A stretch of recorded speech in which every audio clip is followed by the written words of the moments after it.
Bienvenue sur Venue French Rugby, un espace dédié à l'esprit du rugby français. Au courage, à la confiance et aux histoires inspirantes.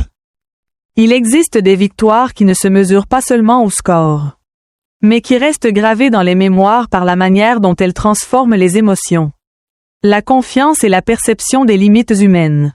La victoire de Stade Rochelais face à Racing 92 à la Paris La Défense Arena fut précisément l'un de ces moments.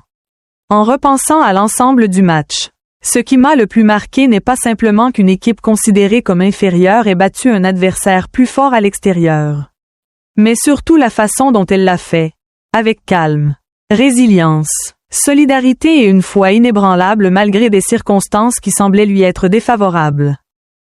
Dans le sport, particulièrement dans un championnat aussi exigeant que le top 14, on parle souvent du niveau technique, de la profondeur de l'effectif, du budget ou de la forme du moment.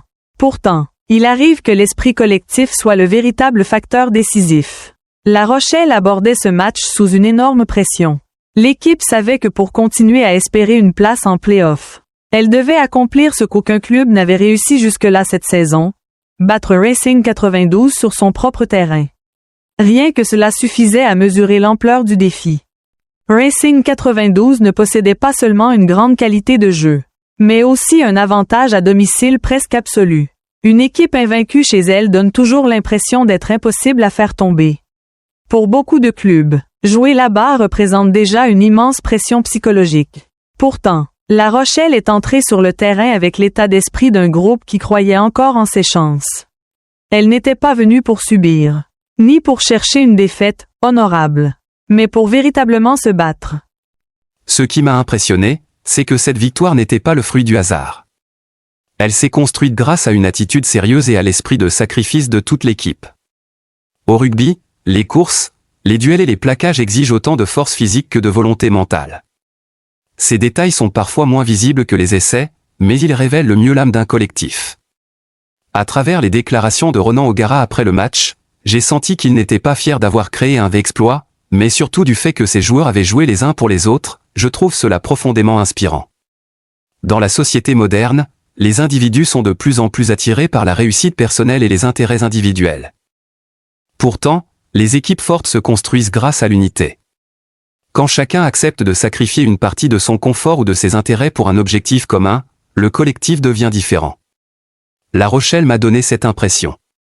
Cette équipe n'a pas gagné grâce à un éclair de génie passager, mais grâce à une volonté partagée. J'ai particulièrement remarqué la réaction de Ronan O'Gara après la rencontre. Beaucoup auraient imaginé qu'il célébrerait ce succès comme un exploit historique. Pourtant, il a déclaré « Pour moi, ce n'est pas un accomplissement. Nous sommes La Rochelle ». Cette phrase m'a beaucoup fait réfléchir. Elle révèle la mentalité d'un homme qui veut toujours pousser son équipe vers des standards plus élevés. Il ne souhaite pas que ses joueurs se satisfassent trop vite. À ses yeux, cette victoire n'était qu'un début. C'est là toute la force des personnes qui recherchent une progression durable. Dans la vie, il arrive que nous obtenions un petit succès et que nous devenions rapidement complaisants. Nous pouvons facilement nous endormir sur un compliment, un bon résultat ou quelques progrès. Mais ceux qui pensent à long terme regardent toujours plus loin. Ils savent que pour maintenir le succès, il faut continuer à travailler une fois l'euphorie passée. J'ai beaucoup aimé le moment où O'Gara expliquait que dès le lundi matin, il faudrait déjà adapter la stratégie pour préparer le prochain match. Cela reflète une grande lucidité et un professionnalisme remarquable. Dans le sport de haut niveau, les émotions ne durent jamais longtemps. Après une victoire, un nouveau défi arrive immédiatement. Une équipe qui vit uniquement sur l'euphorie du succès sans préparer l'avenir risque de tomber très vite. Cela m'a rappelé ma propre vie. Il y a eu des moments où je pensais qu'il suffisait de donner le maximum pendant une période pour que tout soit réglé. Mais la réalité est différente. La vie continue sans cesse. Après un examen, un autre défi apparaît. Une réussite professionnelle ne garantit pas un succès permanent. Le plus important n'est pas l'instant de victoire, mais la capacité à conserver un esprit d'amélioration après cette victoire. La Rochelle donne aussi une grande leçon sur le refus d'abandonner face aux difficultés. L'équipe abordait ce match avec plusieurs blessures importantes. Dans le sport professionnel, les blessures peuvent détruire tout un projet. Beaucoup auraient considéré cela comme une excuse valable pour perdre. Mais La Rochelle n'a pas choisi de se plaindre. Elle a continué à se battre. Je pense que c'est une qualité précieuse. Dans la société actuelle, il est parfois trop facile de justifier l'échec par le manque de moyens, de chance, d'opportunités ou de soutien. Toutes ces raisons peuvent être vraies. Mais si l'on s'arrête simplement à expliquer les difficultés, on n'avance jamais. La Rochelle montre que même dans des circonstances défavorables, on peut encore accomplir quelque chose d'exceptionnel grâce à la volonté. Cependant, ce que j'apprécie le plus dans cette histoire, c'est son réalisme et son humilité. Malgré cette immense victoire, La Rochelle n'est toujours pas entrée dans le top 6. L'équipe reste encore éloignée de son objectif. Et c'est précisément ce qui rend ce succès encore plus beau. Ce n'est pas une fin parfaite comme dans un film, mais une étape importante dans un parcours inachevé. C'est justement cette imperfection qui rend l'histoire authentique. Dans la vraie vie, les efforts ne produisent pas toujours des résultats immédiats. Il arrive que nous travaillions énormément sans atteindre tout de suite notre objectif final. Mais cela ne signifie pas que nos efforts soient inutiles. Parfois, l'essentiel est de garder suffisamment de foi pour continuer à avancer. Je pense que les supporters peuvent aussi tirer beaucoup d'enseignements de ce match. Les fans aiment les victoires, mais ils oublient parfois la valeur du chemin parcouru. Une équipe ne peut pas gagner tout le temps. Il y aura toujours des périodes de doute, des blessures ou des crises mentales. Ce qui définit un véritable supporter, c'est sa capacité à rester présent même dans les moments difficiles. Ces derniers temps, La Rochelle a traversé de nombreuses pressions. Mais c'est justement dans ces périodes compliquées que l'unité entre l'équipe et ses supporters devient essentielle. À mes yeux, le sport est le plus beau lorsque les êtres humains traversent ensemble les difficultés. D'un point de vue collectif, cette histoire véhicule aussi un message très positif. Elle rappelle que dans tous les domaines, la persévérance mérite le respect. Nous vivons dans une époque où beaucoup recherchent un succès immédiat. Les réseaux sociaux rendent tout plus rapide et plus impatient. Les gens se comparent facilement aux autres et veulent des résultats instantanés. Pourtant, les succès durables sont presque toujours construits sur la discipline, la patience et le travail sérieux. La Rochelle n'a pas battu Racing 92 par hasard. Derrière cette victoire se cachent certainement des semaines d'entraînement intenses, des défaites précédentes, des ajustements tactiques et une énorme capacité à supporter la pression. Le succès n'arrive presque jamais du jour au lendemain. Il est souvent le résultat d'innombrables petits efforts accumulés avec le temps.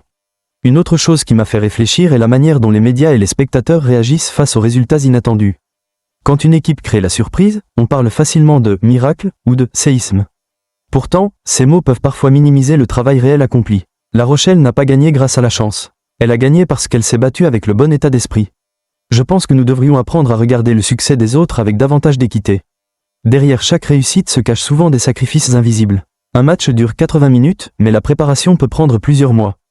Il en va de même dans la vie, le succès est généralement le résultat d'efforts silencieux.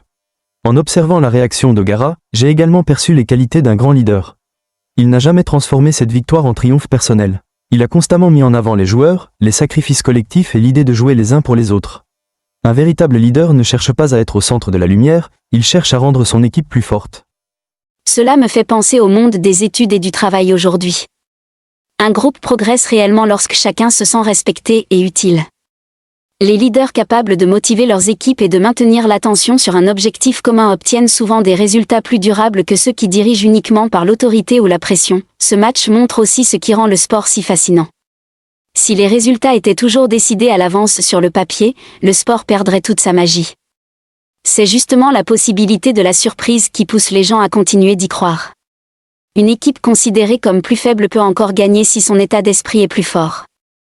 Je trouve que c'est un message magnifique pour les jeunes. Ne jugez pas trop vite votre valeur simplement parce qu'aujourd'hui vous êtes moins fort que d'autres. L'écart d'aujourd'hui ne sera pas forcément celui de demain. La vraie question est de savoir si vous continuez à avancer. Certaines personnes partent avec moins d'avantages, moins de reconnaissance ou moins d'opportunités. Mais si elles gardent la discipline et la confiance, elles peuvent malgré tout faire la différence.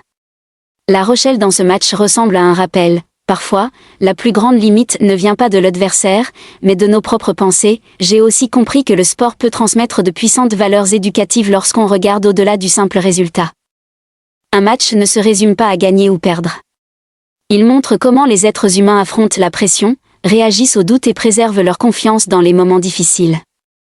À une époque où les contenus sensationnalistes attirent facilement l'attention, je pense qu'il est important d'adopter une vision plus humaine du sport. Nous n'avons pas toujours besoin de transformer chaque événement en drame ou en polémique. Parfois, les histoires de persévérance, d'esprit d'équipe et de courage sont celles qui méritent vraiment d'être partagées. Si je me mets à la place des joueurs de La Rochelle, cette victoire doit avoir une saveur particulière. Pas seulement parce qu'ils ont battu un grand adversaire. mais parce qu'ils se sont prouvés à eux-mêmes qu'ils étaient encore capables de dépasser leurs limites. Certaines victoires améliorent le classement, mais d'autres changent l'état d'esprit d'une équipe entière.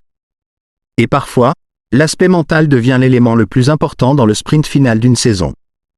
Je suis convaincu qu'après ce match, les joueurs de La Rochelle aborderont les prochaines rencontres avec davantage de confiance. Qu'ils obtiennent ou non leur billet pour les playoffs. Cette victoire restera la preuve qu'ils n'ont jamais abandonné. Personnellement, cette histoire m'a poussé à réfléchir à ma propre manière d'affronter la vie. Il y a des moments où l'on se sent en position de faiblesse, comme La Rochelle avant ce déplacement à Paris. Mais si l'on se convainc de l'échec avant même d'essayer, on ne découvrira jamais ses véritables capacités. Ce que j'en retiens, c'est qu'il faut parfois avoir le courage d'entrer dans la bataille même lorsque les chances de succès semblent faibles. Non pas pour prouver quelque chose aux autres, mais pour ne jamais regretter d'avoir abandonné trop tôt. J'ai également retenu la valeur du calme après le succès. O'Gara n'a pas laissé son équipe se perdre dans l'euphorie. Il sait que les émotions peuvent motiver, mais que seule la stabilité permet d'aller loin. C'est une leçon essentielle dans une époque où les individus se laissent facilement emporter par les émotions immédiates. Je pense que notre société a besoin de davantage d'histoires comme celle-ci. Des histoires qui ne glorifient pas excessivement les individus, mais qui montrent le succès comme le résultat de l'effort et de la solidarité. C'est ainsi que le sport conserve toute sa valeur positive. Ce qui reste en moi après ce match, ce n'est pas seulement le score de 26-24. Ce sont les images d'un groupe refusant de céder face aux limites, d'un entraîneur capable de rester lucide dans la victoire, et cette leçon profondément humaine, la confiance n'a de valeur que lorsqu'elle s'accompagne d'action. La Rochelle n'a pas encore atteint son objectif cette saison. Son chemin est encore long. Mais parfois, ce sont précisément des moments comme celui-ci qui rendent le sport inoubliable. Non pas parce qu'ils sont parfaits, mais parce qu'ils montrent jusqu'où les êtres humains peuvent aller lorsqu'ils se battent réellement les uns pour les autres, pour leurs convictions et pour une dernière chance qui n'a pas encore disparu. Merci d'accompagner Venue French Rugby. N'oubliez pas de vous abonner à la chaîne pour continuer à vivre au rythme du rugby français.